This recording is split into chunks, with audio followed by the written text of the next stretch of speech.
What's going on, guys? JSGC here, and we are here for another Manchester City transfer update. We've got plenty of updates, including another update on Kalidou Koulibaly. But before we crack on with this video, make sure, like always, if you are enjoying the content, you want to help support my channel, then press that red button, subscribe, and press the bell to put your push notifications on. I'm aiming for 7,000 subscribers, so any help towards that will be much appreciated. At the time of recording this video, we're less than 400 subscribers away, so any help towards that will be much appreciated. Don't forget also, you can find my social media links in the description below and popping up on screen if you want to go and follow me on my Twitter and Instagram. My email also in the description below too if you want to hit me up for any sponsorships for any videos or any general business enquiries. Don't forget also, leave your thoughts of these transfers in the comments below, and also leave a thumbs up if you enjoyed the video. We smashed past our 200 like goal that we set in my last video, so let's see if we can do it again. So 200 likes, let's see if we can get there. We're going to start off with the outs first, and we've got another update on Claudio Bravo. Now, Sports Witness via a Turkish source, which is coming from Ertan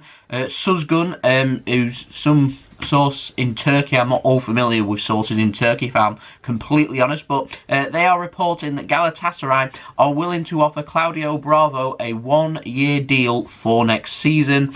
My opinion now is I imagine that Claudio Bravo would be looking for a longer contract. Of course, apparently Celtic are interested. I've heard Arsenal are interested too. I imagine there'll be quite a few clubs abroad as well that are interested, including Galatasaray. So Claudio Bravo is going to weigh up his options, and I imagine he'll be looking for the most stability there. So the club that's willing to offer him the longest contract. Of course, still not got an update on him extending his contract beyond June 30th. I imagine we will get some kind of update. We're going to have to presume that has been extended if, of course, he features against Liverpool. So we'll wait and see what is happening there. But we do have an update on a player that has extended their loan contract, and it comes in the form of Tosin Adarabioyo, who's having a wonderful loan spell at Blackburn Rovers in the Championship. Now, he has extended his loan until the end of the Championship season, so that extends it beyond June 30th until the Championship season is concluded, which will include, if Blackburn Rovers get there, the playoffs and the playoff semi-final and the final also. So great news there for Blackburn Rovers, and Tosin Adarabioyo having a fantastic loan at Blackburn. So, moving on to the ins, we've got some interesting updates, to say the least. First, it comes in the form of Kingsley Coman. Now, Coman is an injury-prone player. Apparently, he likes being at Bayern Munich. He wants to stay there and compete for a place. However, he has said previously that if Bayern Munich want to sell him, then he will leave. And again, he's been linked with a move to Manchester City as a potential Leroy Sane update. He's not the only winger that I've got an update on. A player that was linked with weeks and weeks back, a couple of months back even, comes in the form of Jack Grealish. Now, apparently City are also weighing up an option to potentially bring him in as Leroy Sane's replacement as well. He's a homegrown player. He could be prized away from Aston Villa, especially if they get relegated this season, which is looking, at this moment in time, I'm not going to say likely, but it certainly could well happen. They're sitting second bottom and not in any kind of run of form. So that could well happen, and he could be prized away from Aston Villa. He's an alright winger. In my honest opinion, I'd be looking for Leroy Sane leaving. I feel like we're lacking a little bit of pace, and so I'd like a nice, quick winger to be able to replace Leroy Sane, just so it will give Manchester City that extra option in attack. You know, when things are going against us and we're kind of backs against the wall and we need to hit teams on the counter-attack, and it does happen every now and then, in particular when we're going up against quality teams, and Leroy Sane provides that option for us, whereas if and when he leaves, we're not going to have that option anymore. So I'd like to see a quick, agile winger signed to replace him, so we're not losing that option, if you get what I mean. And Jack Grealish, he's a technical player, he's a skilled winger, probably would suit Manchester City. I'm not too sure if he's the quality that we're looking for. There's no doubting that he is a very good player. It's just City now. We're looking for players that can help us improve. We're looking for players that can help us to regain the Premier League and start looking towards winning European trophies as well. And Jack Grealish, honestly, is what I'm saying. I think he's a very good player. I don't think he is that man. He also comes with a little bit of an attitude problem too. His attitude during lockdown, while you can criticise a couple of Manchester City players included, Jack Grealish is another player that I can certainly criticise during his attitude during lockdown, being quite appalling. And so City don't tend to go for players like that. So I'm not sure. Just to get him linked with a couple of wingers there in Kingsley, Coman though, and Jack Grealish. Now got an update on a player that I mentioned in my last video, and it's quite an interesting development. This comes in the form of Thiago, the central midfielder at Bayern Munich. Now, FootMercato in Italy, who I have been informed aren't too reliable, but they have said something interesting which did get my antennas going, so I wanted to talk about it in my video. So they've said that Pep Guardiola has spoken to Thiago to try and convince him to come and join Manchester City. It's an interesting one. He's got 1 year left on his contract, like Leroy Sane, and potentially Bayern Munich run the risk of him leaving for free next summer. They run the same risk with David Alaba too. I think Bayern Munich are quite quietly confident that they can get David Alaba on a new contract, whereas with Thiago, I'm not too sure because he's getting linked with quite a few clubs, and Manchester City certainly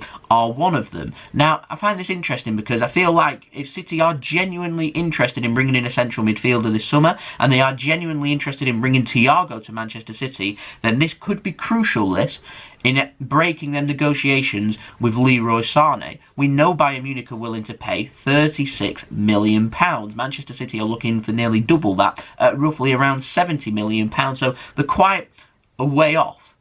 And so this is when, if they're not willing to pay more, Bayern Munich, perhaps they haven't got the options there, then that's when they can start offering players instead. And it's why we're getting linked with David Alaba, it's why we're getting linked with Kingsley Coman, and it's why we're getting linked with Thiago, who are all Bayern Munich players. These could potentially be the key to unlocking these tough negotiations. Bayern Munich are more than happy to be patient. They're confident they can bring Leroy Sane in next summer for free. But Leroy Sane, we've seen what's been happening at this moment in time. He's sitting on the bench a lot for Manchester City. He's warming up, then not coming on. So his future lies away from Manchester City. So it would be within Leroy Sane's best interest to seal his move to Bayern Munich this summer rather than having another wasted year. And so if Bayern Munich aren't willing to budge, then the only way that it could well be budged even more, and they could have come to an agreement if Bayern Munich won't move on that £36 million, is if players could be offered. That then means that players like Thiago could become a player of interest to Manchester City that they could use as a swap deal, including cash. But that's just a theory. Like I said, it's not coming from the most reliable source, but I did find that particularly interesting. Now, moving on, we've got a new name alert. It comes in the form of Juan Larios of Barcelona. Now, he's an academy player, 16 years old, plays in defence. Now, Jack Gaughan, that's how you say his name, but he's reporting that Manchester City are looking at lots of academy players from all around the world, and Manchester City are wanting to bring in these best players for the academy from around the world and bring them to Manchester City, I presume, over an extended period of time, which will probably be over the next couple of seasons or so. And so City are identifying Juan Larios of Barcelona as potentially being one of them quality players that they want to bring in to their academy. City are looking to produce more world-class young players to go with the likes that we're starting to see now in players like Brahim Diaz, who unfortunately hasn't made it yet at Real Madrid. Jadon Sancho, we know his quality. Phil Foden's producing himself on a regular basis at Manchester City now. We know how good Eric Garcia is, and City are looking to just get that on a conveyor belt and adding quality players continuously to their academy. Found that interesting. That's come from Jack Gaughan, I'm not sure how you say his name, from the Daily Mail. So there we go. We've got another interesting report. Comes in the form of Football Espana, who have been reporting that Juventus are targeting Ferran Torres this summer. The young Valencia winger has also been linked with Manchester City this summer as a potential Leroy Sane replacement. Juventus, though, are wanting to move very quickly, something Manchester City... well, we're not very quick, are we? I mean, other than Bernardo Silva that springs to mind, I've never known us be that quick in the transfer market, and so we identify players that potentially we could bring in, and then other clubs step right ahead of us and bring in these players instead. So we could well be seeing what's happening with Ferran Torres, what happened with Achraf Hakimi too, where he's more than likely heading to Inter Milan because of stolen a march and everyone, because they've decided to act quickly, whereas City tend to take their time over players, and so that's why we end up getting into long, drawn-out battles, which, from my point of view, doing these videos can be quite frustrating. Now, we've got an update on Kalidou Koulibaly, an update from yesterday. Now, David Ornstein at The Athletic's been reporting that Napoli are looking for roughly around £90 million for Koulibaly. Earlier reports were saying that they were looking for just over £70 million, so that's a sharp increase. That's suggesting one of two things. Either Napoli have identified that there is interest from clubs such as City and Liverpool as well and decided to up their price,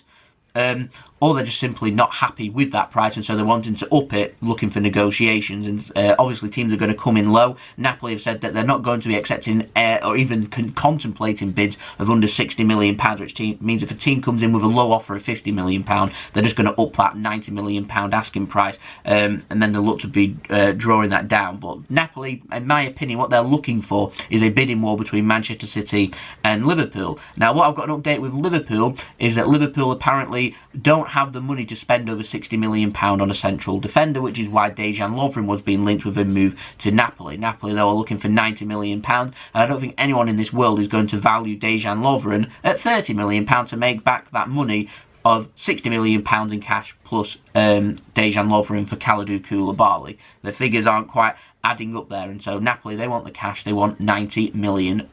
Are Manchester City going to pay that? I'm not too sure. I can imagine us going towards £70 million, £90 million, I'm not so sure. It all depends on how much Manchester City want to sign Koulibaly is what it comes down to. We know that Kalidou Koulibaly is interested in a move to Manchester City. It's all about if City want to pay the price to bring him in. The pandemic has hit the market. The prices are coming down for players. We're seeing players that should be worth more being sold for less. And so I don't really understand why City would want to pay £90 million, which is paying more than the value of what he should be during the pandemic, which just shows how much that Napoli want to keep hold of Koulibaly. And so the crucial element comes in the form of Kalidou Koulibaly wanting to leave Napoli. He's going to have to make it clear that he wants to leave Napoli and he wants to join Manchester City. If that happens, that then means this transfer can become incredibly realistic. While City are very interested in having a look, they have not made an offer for Koulibaly. They haven't submitted any bids or of any sort. City are just interested. I'm not even sure if we've spoken with Koulibaly or his agent either. So we're still waiting. We're still in that are we or aren't we going to make a move? Liverpool, they're in the same situation. Are they or aren't they going to make the move? We're waiting to see. I imagine we'll get more clarification on this within the coming weeks, because when the transfer market does open, and it'll more than likely open at some point end of July, early August, City will want to get their business done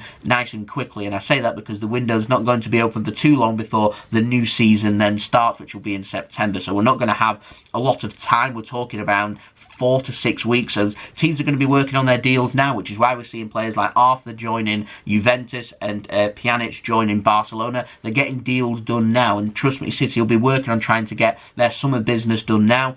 We are relying a lot, though, on players being sold. So the futures of Otamendi, John Stones and Leroy Sane could be crucial on whether Manchester City decide to spend big or not, or if we'll make a move for Koulibaly or not. £90 million, I don't reckon that we will, but if we can get that down towards £70 million, then I can see us making a move. If not, City will look at alternative targets instead, players that I have spoken about in previous videos. So there we go, that has been the video. Hope you enjoyed the video. If you did enjoy this video, make sure you leave a thumbs up so I know that you enjoyed this video. We're aiming for 200 likes, so any help towards that would be much appreciated. Don't forget also to leave your thoughts in the comments below of these transfers in this video, and also you can subscribe, press that red button, press the bell and put your push notifications on to be notified immediately when I upload, to keep you in the loop ASAP with the latest Manchester City news and transfer news. And don't forget also social media links in the description below and popping up on screen too if you want to go and follow me on my Twitter and Instagram. My email also in the description below if you want to hit me up for any sponsorships for any videos or any general business inquiries. I hope everyone is safe and well, and I'll see everyone again for the next Manchester City video. So I'll see you then. So I've been JSGC. Hope you have a wonderful rest of your day. Peace. Ciao for now.